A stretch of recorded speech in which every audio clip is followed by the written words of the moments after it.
आप बैठे हैं बालिन पे मेरी, मौत का जोर चलता नहीं है। ओ माय बेबी, माया क्या हुआ? क्या हुआ मेरा बच्चा? मुझे बताओ तो सही, क्या हुआ? तुम्हारे बेटे की हिम्मत कैसे हुई मेरी बेटी को ठुकराने की? ध्यान से सुनो रेहान, अगर मेरी बेटी का घर आबाद ना हुआ तो मैं किसी का घर बसने नहीं दूंगा। आग लगा दूंगा सारे रिश्तों को और इस शहर को। जस्ट टेक इट इजी रियासत, वो माया ही से शादी करेगा। अभी उसे जमाने की धूप नहीं लगी, 2 दिन में होश ठिकाने आ जाएगा उसका, जब मैं उसे आग कर दूंगा और उस जमाने की ठोकरें खाने पे मजबूर हो जाएगा। मैं कुछ नहीं जानता रेहान, अब ये मेरी इज्जत और अना का मसला है। सारा शहर जानता है कि समीर और माया की शादी होने वाली है। इस मुल्क की तमाम बिजनेस एम्पायर की नजरें इस रिश्ते पर लगी हैं। तुम्हें उसे हर हाल में अपना फैसला बदलने पर मजबूर करना होगा, वरना तुम जानते हो कि तुम्हें बहुत बड़ा नुकसान उठाना पड़ सकता है। हमारे तमाम नए प्रोजेक्ट्स की बुनियाद सिर्फ और सिर्फ समीर और माया का रिश्ता है। अगर ये रिश्ता ही ना रहा तो फिर इस रिश्ते के साथ मेरी और तुम्हारी पार्टनरशिप भी हमेशा के लिए खत्म हो जाएगी, और तुम्हारा पॉलिटिकल करियर भी। मैंने कहा ना, just take a deep breath and relax. मैंने अभी तक समीर पर सख्ती नहीं की, वो बहुत नाजो नेम में पला बड़ा है। 2 मिनट के लिए तो अपने आलीशान बेडरूम में एसी के बगैर रह नहीं सकता। सारा इश्क धरे का धरा रह जाएगा जब 2 दिन सड़कों पर गुजारने पड़े।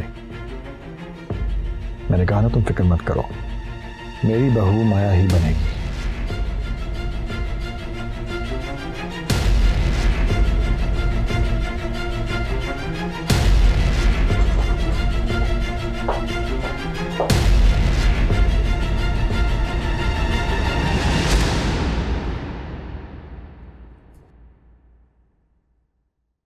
बड़े गुस्से में गए रियासत अंकल। तो तुम्हारे बेवकूफ भाई ने कौन सा उसके गले में फूलों के हार डाले थे जो वो यहां से हंसता हुआ जाता? दबा करके रख दिया सब कुछ समीर ने। लेकिन एक बात याद रखना, मैं समीर को अपनी बनी बनाई इज्जत और सारी उम्र की कमाई बर्बाद करने की इजाजत नहीं दूंगा।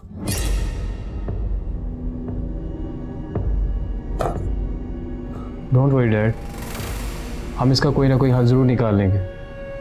आपकी तबीयत पहले ही खराब है, डोंट टेक मच स्ट्रेस।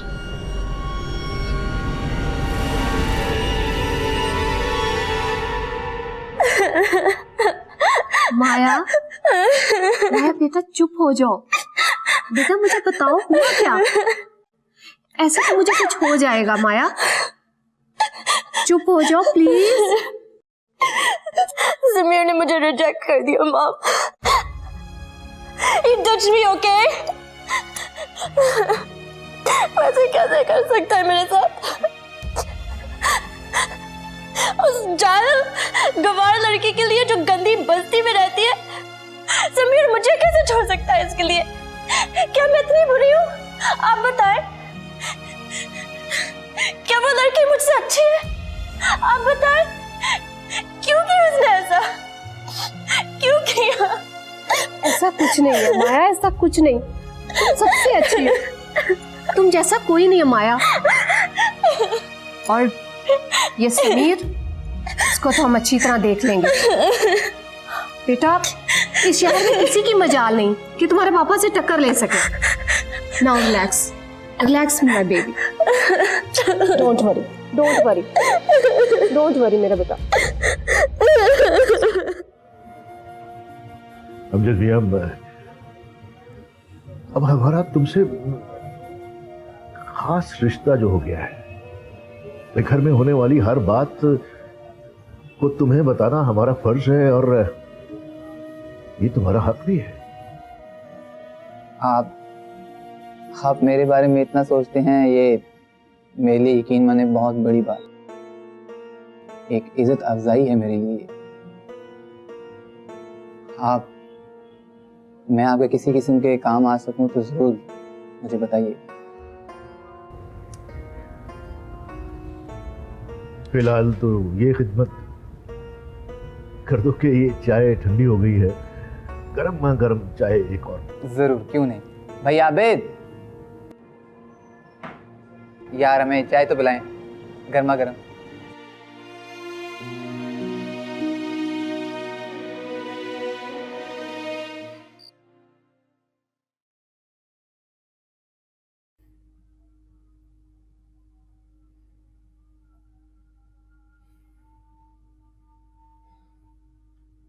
माशाल्लाह, तशरीफ ले आए आप।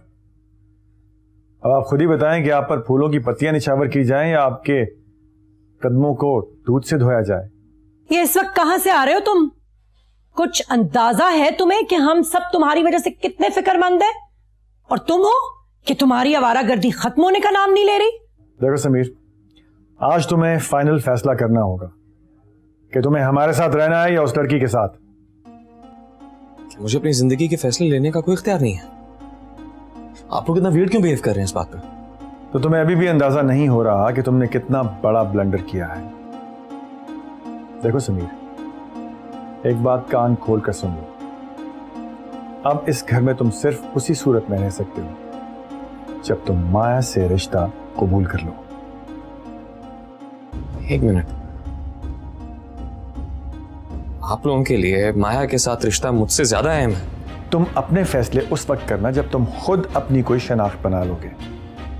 अभी तुम्हें लोग समीर रेहान के नाम से जानते हैं, इसलिए तुम्हें वही करना पड़ेगा जो हम कहेंगे। समीर रेहान की शनाख्त मैंने खुद नहीं बनाई थी dad.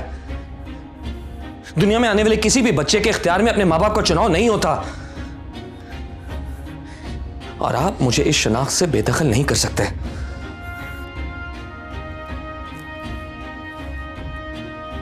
I think you better behave yourself. अगर तुम ये समझ रहे हो कि बेटे की मोहब्बत में मैं सब कुछ माफ करता चला जाऊंगा तो गलतफहमी का शिकार हो तुम। सबसे पहले सुबह तुम्हें रियासत अंकल से माफी मांगनी होगी, वरना क्या डैड, वरना क्या? आप बार बार ये एहसास क्यों दिलाना चाहते हैं कि आपके नाम के बगैर मेरी कोई हैसियत नहीं है, और आज उस शनाख्त की कीमत चुकाने का वक्त आ गया है। सैम, ये तुम किस लहजे में अपने डैड से बात कर रहे हो? वो जो भी बात कर रहे हैं तुम्हारी ही भलाई के लिए कर रहे हैं। मैं ठीक कह रहा हूं, मेरे बगैर तुम्हारी कोई शनाख्त नहीं है। लोग तुम्हें मेरे नाम से जानते हैं। मैं जो कुछ भी कर रहा हूं तुम्हारी हैसियत बनाने के लिए कर रहा हूं। तो क्या माया की जायदाद और दौलत मिलने से मेरी हैसियत बन जाएगी? आधी जिंदगी आपकी दी हुई शनाख्त के साथ गुजार दी, और अब आप मुझे माया की बख्शी हुई शनाख्त के बदले में गिरवी रखना चाहते हैं? इस सब में मैं खुद कहां हूं मैं?